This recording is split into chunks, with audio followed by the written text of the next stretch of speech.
Hello बच्चों, कैसे हैं आप लोग। तो जैसे कि आप लोगों को पता है, सीबीएसई ने सेशन 2022-23 के लिए अपने सैंपल पेपर्स रिलीज कर दिए हैं। तो इस वीडियो में हम लोग अकाउंटेंसी क्लास 12 का पैटर्न डिस्कस करेंगे कि किस प्रकार का आपका एग्जाम पैटर्न रहेगा। ठीक है, डिटेल डिस्कशन अभी हम नहीं करेंगे, यानी डिटेल पेपर सॉल्विंग, कौन से चैप्टर से क्या सवाल आया क्या नहीं आया, ये सब डिस्कशन अभी हम लोग नहीं करेंगे। रीजन बीइंग, क्योंकि अभी मेजॉरिटी बच्चों ने अपना 100% सिलेबस कवर नहीं किया होगा, सारे चैप्टर्स अभी नहीं पढ़े होंगे, तो अभी कोई पॉइंट नहीं रहता कि हम लोग बैठ के क्वेश्चंस को सॉल्व करें। तो डिटेल कॉम्प्रिहेंसिव डिस्कशन जो रहेगा पेपर का, जिसमें मैं आपके सारे क्वेश्चन सॉल्व करूंगा, सारे आपके डाउट्स वगैरह जो आ सकते हैं किसी क्वेश्चन में, वो डिस्कस करूंगा। लेकिन वो वीडियो आपकी मैं दिसंबर में बनाऊंगा और दिसंबर में अपलोड करूंगा। ठीक है, इस वीडियो में हम लोग सिर्फ डिस्कस करेंगे कि आपका एग्जाम पैटर्न किस प्रकार का रहेगा।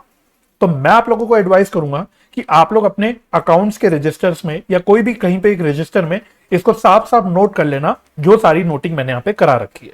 तो चलिए बिना किसी देरी के मैं अपने वीडियो को शुरू करता हूं।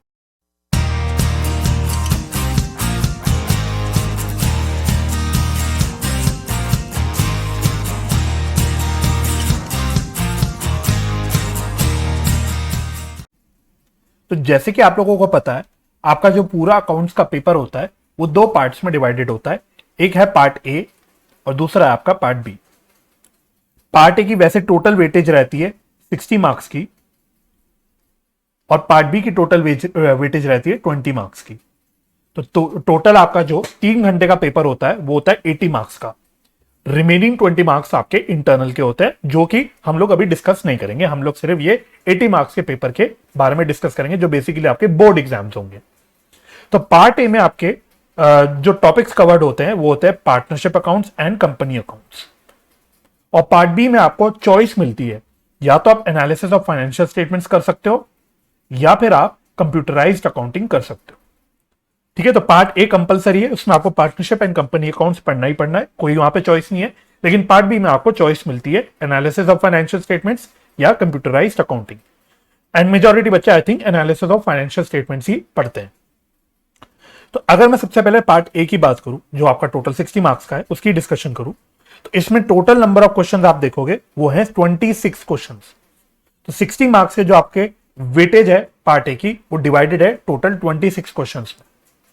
इन 26 क्वेश्चंस में 16 क्वेश्चंस हैं आपके 1 मार्कर के, 4 क्वेश्चंस हैं आपके 3 मार्कर्स के, 2 क्वेश्चंस हैं आपके 4 मार्कर्स के एंड 4 क्वेश्चंस हैं आपके 6 मार्कर्स के। तो सबसे पहले मैं आपको नोट करवाना चाहता हूं कि यहां पे आपको 8 मार्कर्स का कोई भी क्वेश्चन नहीं करना। 8 मार्कर्स के कोई भी क्वेश्चन नहीं है। मैं लास्ट सेशन की नहीं बात करूंगा, क्योंकि लास्ट सेशन में तो टर्म वाइज आपका स्ट्रक्चर हो गया था। लेकिन उससे पहले तक के जो भी हमारे एकेडमिक सेशंस होते थे, उसमें अगर अकाउंट्स पेपर की बात करूं तो उसमें 8 मार्कर्स के क्वेश्चंस होते थे, जो लॉन्ग आंसर टाइप क्वेश्चंस होते थे। लेकिन अब इस बार भी सीबीएसई ने 8 मार्कर्स हटा दिए। लास्ट ईयर तो थे ही नहीं, क्योंकि टर्म वाइज स्ट्रक्चर था, तो सब बदल गया था। लेकिन इस बार भी उन्होंने 8 मार्कर्स के क्वेश्चंस आपके लिए नहीं रखे। जो मैक्सिमम आपके, जो आप कह सकते हो लॉन्ग आंसर टाइप क्वेश्चंस होंगे, वो होंगे 6 मार्कर्स के। अगर मैं 1 मार्कर की क्वेश्चन की बात करूं पहले, तो इसमें सबसे पहली बात जो आपके सैंपल पेपर में निकल के आया है, सारे 16 क्वेश्चंस आपके एमसीक्यू बेस्ड होंगे। हालांकि इसमें एक आपका I think sample case based question भी है, केस स्टडी बेस्ड क्वेश्चन भी है। लेकिन अभी मैं आपके साथ क्वेश्चंस नहीं डिस्कस कर रहा कि क्या केस स्टडी है नहीं है, वो सब आगे की वीडियो में डिस्कस होगा, जो बेसिकली दिसंबर में आएगी। तो वो सब चर्चा अभी नहीं करेंगे, अभी हम सिर्फ स्ट्रक्चर की बात कर रहे हैं। तो 16 क्वेश्चन है आपके 1 मार्कर के, तो टोटल वेटेज हो गई आपकी 16 मार्क्स की। सिमिलरली अगर मैं 4 क्वेश्चन बोलूं, वो है आपके 3 मार्कर्स के, जिसकी टोटल वेटेज होगी 12 मार्क्स। 2 क्वेश्चंस जो आपके 4 मार्कर्स के हैं, उसकी वेटेज टोटल हो गई आपकी 8 मार्क्स की। और 4 क्वेश्चंस जो आपके 6 मार्कर्स के हैं, उसकी वेटेज टोटल हो गई 24 मार्क्स की। तो इस तरह आपके 60 मार्क्स के टोटल पेपर बन जाता है। सिमिलरली अगर मैं पार्ट बी की बात करूं, चाहे आप एनालिसिस ऑफ फाइनेंशियल स्टेटमेंट्स करो, चाहे कंप्यूटराइज्ड अकाउंटिंग करो, स्ट्रक्चर आपका सेम ही है। 4 क्वेश्चन है आपके 1 मार्कर के, जो कि अगेन टोटली एमसीक्यू बेस्ड है। ठीक है, तो इसकी टोटल वेटेज हो गई 4 मार्क्स की। 2 क्वेश्चन है आपके 3 मार्कर्स के, जिसकी टोटल वेटेज हो गई आपकी 6 मार्क्स की। एक क्वेश्चन है आपका 4 मार्कर का, टोटल वेटेज 4 मार्क्स, एंड एक क्वेश्चन है आपका 6 मार्कर का, जिसकी टोटल वेटेज है 6 मार्क्स। तो 8 मार्कर्स का तो क्वेश्चन यहां है भी नहीं और पहले भी नहीं होता था, तो यहां तो 8 मार्कर की बात नहीं कर रहा पार्ट बी में। तो ये पहले भी नहीं होता था। तो यहां पे भी आपका जो मैक्सिमम जो आप कह सकते हो लॉन्ग आंसर टाइप क्वेश्चन है वो है 6 मार्कर का, ठीक है, वो भी एक है, 4 मार्कर भी एक है, 3 मार्कर के 2 हैं और 1 मार्कर का 4 है। तो इस प्रकार से आपके टोटल वेटेज हो गई 20 मार्क्स की एंड टोटल नंबर क्वेश्चन जो टोटल नंबर ऑफ क्वेश्चन है वो है 8 क्वेश्चन, ठीक है। तो अगर पूरे पेपर में अगर मैं बात करूं तो टोटल आपके जो नंबर ऑफ क्वेश्चंस रहेंगे वो रहेंगे 34 questions part A plus part B के, है ना। और इसकी टोटल वेटेज हो गई आपकी 80 मार्क्स की। तो पहले तो आपका ये हो गया स्ट्रक्चर पूरे एग्जाम का। अब इसके अलावा आपके कुछ चॉइसेस की बात करते हैं। तो पहली बात क्लियरली लिखा गया है आपके एग्जाम जो सैंपल पेपर है उसके इंस्ट्रक्शन में भी लिखा गया है कि कोई भी ओवरऑल चॉइस नहीं है, no overall choice. Overall choice का क्या मतलब है? ओवरऑल चॉइस का मतलब है, एक मिनट, ओवरऑल चॉइस मींस कि अगर आपके टोटल नंबर ऑफ क्वेश्चंस 26 हैं तो 26 में से आपको आउट ऑफ 26 टोटल 26 ही करने हैं। पार्ट बी में अगर टोटल 8 क्वेश्चंस है तो आपको टोटल 8 क्वेश्चंस ही करने हैं। ऐसा नहीं कि 30 में से 26 करने हैं या 10 में से 8 करने हैं, इस तरह की कोई भी चॉइस नहीं है। यानी कोई भी क्वेश्चन स्किप करने का चॉइस आपके पास नहीं है। That means no overall choice. हाँ, लेकिन अच्छी बात यह है कि आपको कुछ इंटरनल चॉइसेस जरूर मिल रही है, आपको इंटरनल चॉइसेस जरूर मिल रही है। तो अब मैं इंटरनल चॉइसेस की आपकी बात करता हूं, तो बहुत ध्यान से सारी चीजें आपको सुननी भी है और नोट कर लेना, एज इट इज आप नोट कर लेना कहीं पे अपने रजिस्टर्स में, ताकि आप बाद में उसको रेफर कर पाओ। तो अगर मैं इंटरनल चॉइस की बात करूं, first of all part A की, तो पार्ट ए में आपके 1 मार्कर में भी ओवरऑल चॉइस है, 3 मार्कर में भी कुछ ओवरऑल चॉइसेस है, सॉरी ओवरऑल कह रहा हूं, internal choices, not overall choices, internal choices. तो 1 मार्कर में भी इंटरनल चॉइसेस है, 3 मार्कर में भी इंटरनल चॉइसेस है और 6 मार्कर में भी इंटरनल चॉइसेस है। तो क्या पहले मैं आपको ध्यान करवाना चाहता हूं, आपके कोई भी 4 मार्कर क्वेश्चंस में ओवरऑल चॉइस नहीं है, ठीक है। तो 4 मार्कर के जो क्वेश्चंस है आपके, टोटल नंबर ऑफ क्वेश्चंस कितने हैं? 2 क्वेश्चंस ही है, लेकिन दोनों भी क्वेश्चंस में आपका कोई भी इंटरनल चॉइस नहीं है, ठीक है। No internal choice in 4 marker questions. 1 marker question में आपके टोटल 5 क्वेश्चंस ऐसे हैं जिसमें आपको इंटरनल चॉइस मिलेगी। तो टोटल कितने क्वेश्चंस है? 16। तो आउट ऑफ 16 आपको 5 क्वेश्चंस में इंटरनल चॉइस मिलेगी। सिमिलरली 3 मार्कर के आपके टोटल है 4 क्वेश्चंस, तो 4 में से आपको 2 क्वेश्चंस में इंटरनल चॉइस मिल रही है, जो कि काफी मजे की बात है। आपको ऑलमोस्ट क्या एग्जैक्टली 50% आपके जो 3 मार्कर के क्वेश्चंस है उसमें इंटरनल चॉइस मिल रही है। और एक और मजे की बात, आपके 6 मार्कर में 4 क्वेश्चंस है, 6 मार्कर में 4 क्वेश्चंस है, उसमें आपको आउट ऑफ 4 क्वेश्चंस 2 क्वेश्चंस में इंटरनल चॉइस मिल रही है, अगेन 50%, राइट। तो टोटल अगर मैं मार्क्स के टर्म्स में बात करूं तो 23 मार्क्स का आउट ऑफ 60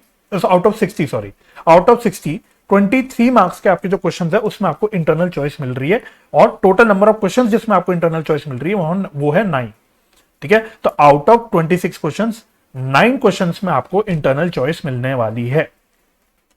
अब पार्ट बी की बात करते हैं।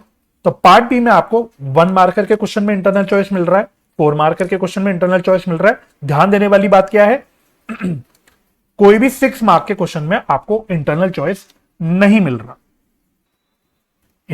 इनफैक्ट कोई भी चॉइस आपको 3 मार्कर के क्वेश्चन में भी नहीं मिल रहा। तो आपको 1 मार्कर के क्वेश्चन में चॉइस मिल रहे हैं, 4 मार्कर के क्वेश्चन में चॉइस मिल रहा है, लेकिन 6 मार्क्स एंड 3 मार्क्स के जो क्वेश्चन है आपके उसमें आपको कोई भी चॉइस नहीं मिल रहा। तो यानी कि यहां पे पार्ट बी में जो एक क्वेश्चन आपका लॉन्ग आंसर टाइप आएगा 6 नंबर का, जो कि कैश फ्लो स्टेटमेंट का होगा, आपको कोई भी चॉइस नहीं मिलने वाला। यानी कैश फ्लो स्टेटमेंट का जो फुल फ्लेज क्वेश्चन आएगा उसमें कोई चॉइस नहीं है, आपको उसको अच्छे से पढ़ना है, आपको बहुत अच्छे से पढ़ना है अपना कैश फ्लो स्टेटमेंट, राइट। इसके अलावा जो 3 नंबर के आपके कितने क्वेश्चन है? 2 क्वेश्चन है। 3 नंबर के आपके 2 क्वेश्चन है, इसमें भी आपको कोई भी चॉइस नहीं मिल रहा। तो चॉइस सर कहां मिल रहा है? आपको 1 मार्कर के 2 क्वेश्चन में चॉइस मिल रहा है और 4 मार्कर के 1 क्वेश्चन में आपको चॉइस मिल रहा है, ठीक है। तो देखा जाए तो 4 मार्कर का एक ही क्वेश्चन है, आपके पूरे पार्ट बी की बात करूं 4 मार्कर का एक ही क्वेश्चन है और उस क्वेश्चन में आपको एक इंटरनल चॉइस मिल जाएगा। तो टोटल नंबर ऑफ मार्क्स के टर्म्स में अगर मैं बोलूं तो आपके आउट ऑफ 26 मार्क्स के क्वेश्चंस में जो आपके होंगे वो इंटरनल चॉइसेस होंगे। और अगर नंबर ऑफ क्वेश्चंस के टर्म्स में बोलूं तो आउट ऑफ 8 क्वेश्चंस आपके 3 क्वेश्चंस होंगे जिसमें आपको इंटरनल चॉइस मिलेंगे, ठीक है। तो यही आपका स्ट्रक्चर है as per your latest CBSE sample paper जो रिलीज हुआ है अभी रिसेंटली। तो आप लोग इसको नोट कर लेना, है ना, आप लोग नोट कर लेना। और इसके अलावा दोबारा बता देता हूं, डिटेल जो डिस्कशन होगा, हो सकता है आपने कुछ क्वेश्चन पढ़ा हो, आपको इसमें कुछ डाउट आ गया हो कि ये क्या क्वेश्चन है या इसमें क्या करना है, तो मैं डिटेल जो डिस्कशन होगा, कॉम्प्रिहेंसिव डिस्कशन होगा पूरे पेपर का, उसकी वीडियो में दिसंबर में बना के दिसंबर में ही अपलोड करूंगा, क्योंकि दिसंबर तक आपने मोर और लेस काफी कुछ पढ़ लिया होगा, तो उस टाइम आपको समझने में ज्यादा इजी रहेगा।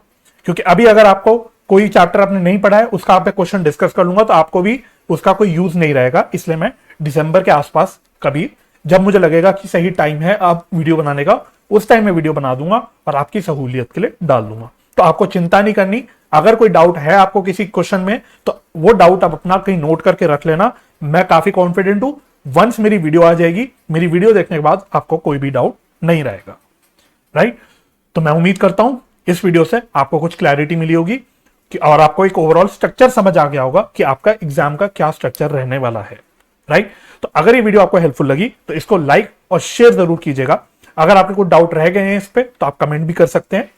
और अगर आप मेरे वीडियोस में जुड़ना चाहते हैं, मेरी वीडियोस के बेनिफिट लेना चाहते हैं, और आपको मेरी वीडियोस ओवरऑल भी हेल्पफुल लगती है, तो आप मेरे चैनल को सब्सक्राइब कर सकते हैं। तो मुझे अपना समय देने के लिए बहुत बहुत धन्यवाद। अपना ख्याल रखिए, परिवार का ख्याल रखिए, हंसी खुशी रहिए, एक दूसरे की मदद करते रहिए और पॉजिटिव माइंडसेट से पढ़ाई करते रहिए। मैं आपसे मिलूंगा अगली वीडियो में। तब तक के लिए bye bye and take care.